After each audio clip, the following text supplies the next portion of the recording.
पुस्तकातलं mind मॅपिंगचं lesson शिकूच आपण 3.2, पण हे एक कंटेंट आपल्याकडे आहे उपलब्ध, ते बघूया. A mind map is a graphical way to represent ideas and the concept.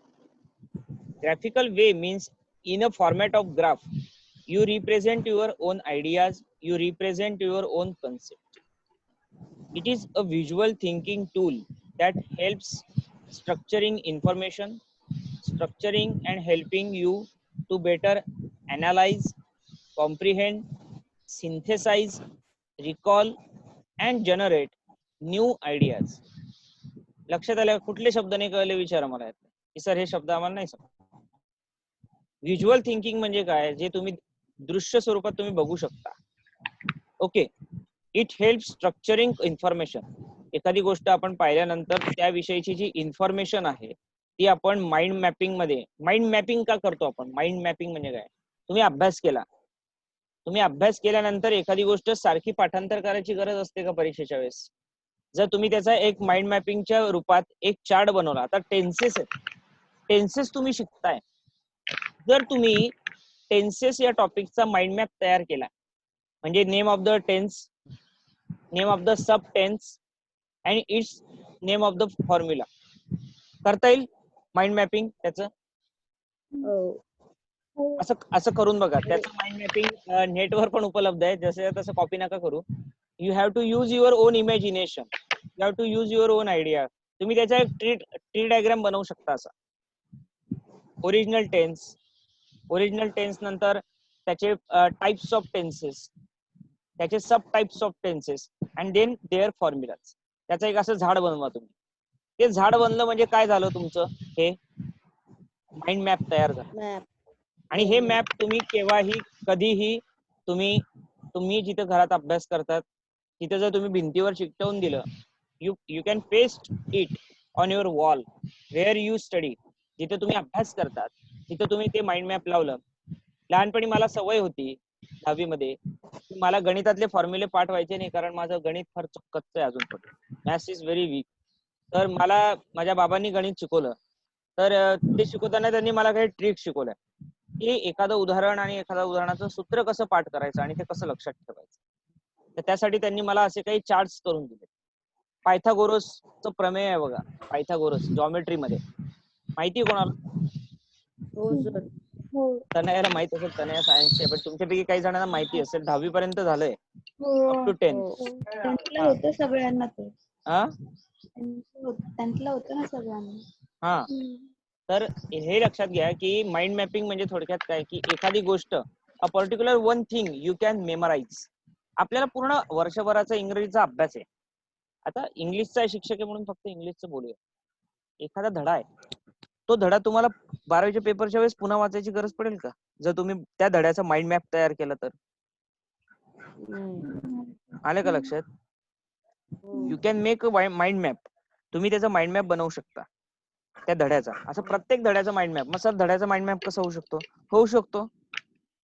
त्याच्यावर मी फार बोलत नाही, त्याच्यावर तुम्ही विचार करा आता आणि मला एखाद दिवशी सांगा की सर मी या धड्याचा माइंड मॅप केला.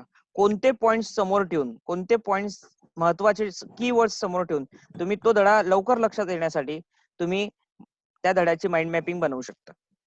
तुम्ही ती वहीमध्ये फ्रेम करा, त्याचा फोटो काढा आणि मला पाठवा, जेपीजी इमेज, किंवा तुम्ही वर्ड फाईल मध्ये तयार करा. वर्ड फाईल मध्ये आता तुमच्या समोर इथं वर्ड फाईल, इथं माझ्या समोर हे वरती कॉलम दिसतंय बघा, इन्सर्ट आहे. इन्सर्ट मध्ये clip art, picture, table, shapes, हे वेगवेगळे शेप्स आहे बघा. तुम्हाला टी डायग्राम तयार करायचा असेल तर इथे वेगवेगळ्या प्रकारचे शेप्स आहेत बघा. हे बघा, lines, basic shapes, block arrows, flow chart बघा, म्हणजे आहे ना. म्हणजे with the help of MS Word, many menus are given. With the help of this menu you can make mind mapping. Okay, and you can memorize it, these points. You have to make the mind mapping of prose, you can make mind mapping of poetry section. Okay, म्हणजे असं वेगवेगळ्या पद्धतीने तुम्ही मित्र हो तुम्ही बनवू शकता. शेवटचा पॉइंट बघा, just as in every great idea its power lies in its simplicity. तुम्ही तुमची जी मनातली एक ग्रेट आयडिया आहे, पॉवर आहे, ती तुम्ही तयार करू शकता. हे लक्षात घ्या. अनुष्का, येते का लक्षात?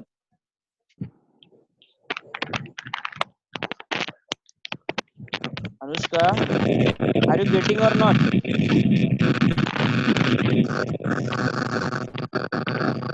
सिंपल आहे बघा, माइंड मॅपिंग एक्झाम्पल्स. बघा पहिलं माइंड मॅपिंग एक्झाम्पल तुमच्या स्क्रीनवर आहे. थोडं झूम करू का ते?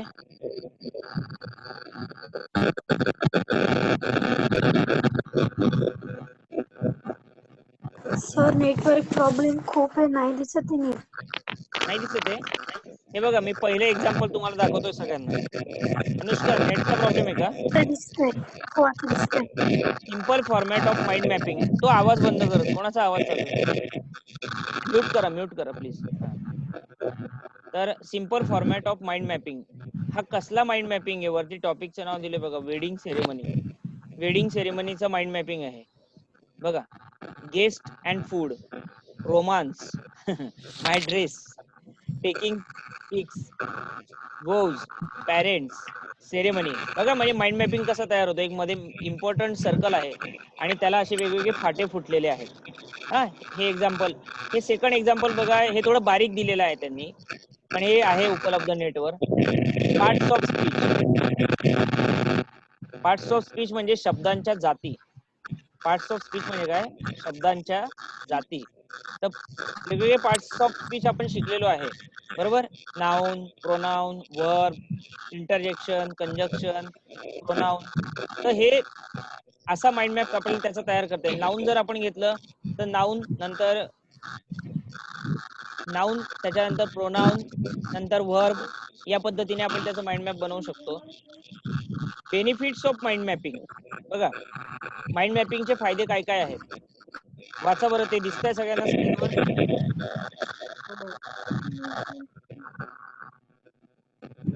अजून झूम करायची गरज वाटते? त्याचे बेनिफिट्स काय बघा. अशा पद्धतीने माइंड मॅप तुम्ही तयार करू शकता एखाद्या थीमवर. Mind mapping, planning. प्लॅनिंगला 3 पॉइंट्स आहेत: प्रोजेक्ट्स, गोल्स, स्ट्रॅटेजीज. क्रिएटिव्हिटी म्हणजे सृजनशीलता. जेव्हा तुमच्यामध्ये जर क्रिएटिव्हिटी आहे तर ती क्रिएटिव्हिटी तुम्ही या माध्यमातून इन्क्रीज करू शकता. आयडिया म्हणजे कल्पना, innovation and good thoughts. Productivity. Productivity म्हणजे उत्पादनशीलता. Okay. More efficient and intuitive म्हणजे एक प्रॉपर इफिशियंट, सक्षमपणे. कोलॅबोरेशन, टीम वर्क, शेअरिंग करणं आणि कलिग्स. आणि बेनिफिट्स काय? Overview, easy to understand, easy to memorize, simple, fast and very fun. असे माइंड मॅपिंग तुम्ही जर तुमचे लेसन्सचे केले, आपण करून बघू प्रयत्न. मला जमलं तर मी पण बनवतो माइंड मॅपिंग असं, पण तुम्ही पण बनवा. You can make it and you please show me, sir, I have made the mind mapping like this, and please tell me what are the mistakes. Can you make it? कशाचं करायचंय? कशाचं करायचं mind mapping? तुमच्या लेसन्सचं करू शकता ना. असे वेगवेगळे मुद्दे घ्या तुम्ही. आता 1.1 लेसन आहे, तो तुम्हाला पटकन लक्षात यावा.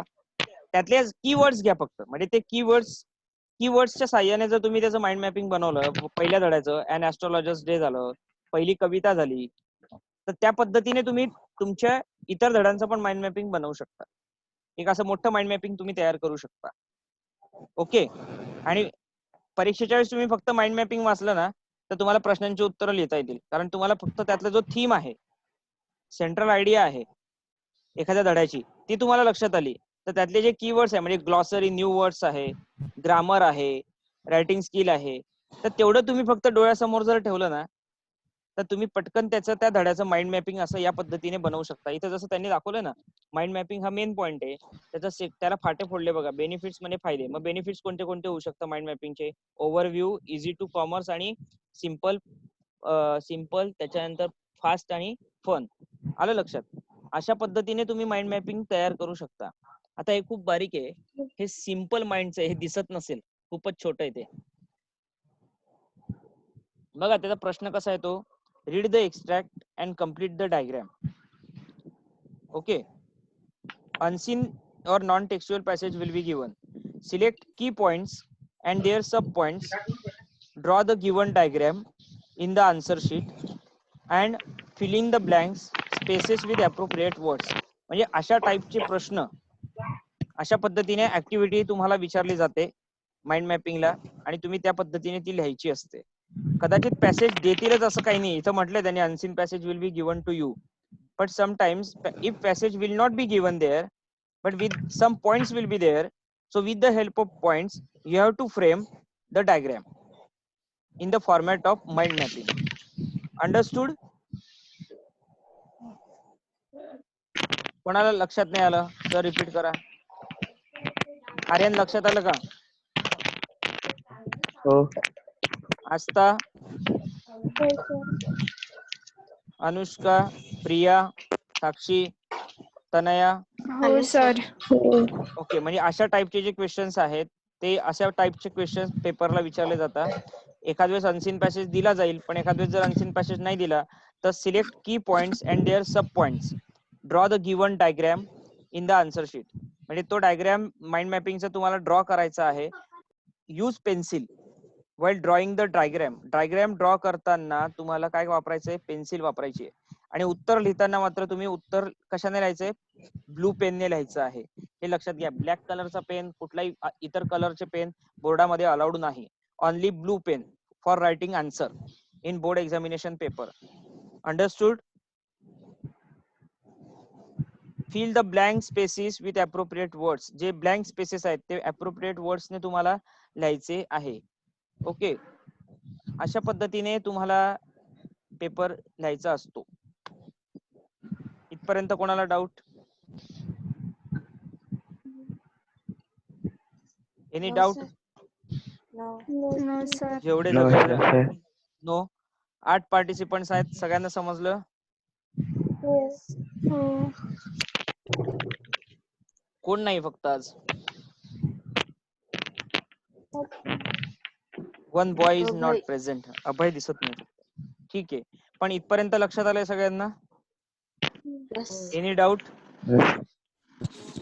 ओके, पुढचे 10 मिनिट मी काही घेत नाही. तुम्हाला लगेच याची लिंक मला पाठवायची आहे तयार करून. तुम्ही ती बघू शकता लगेच.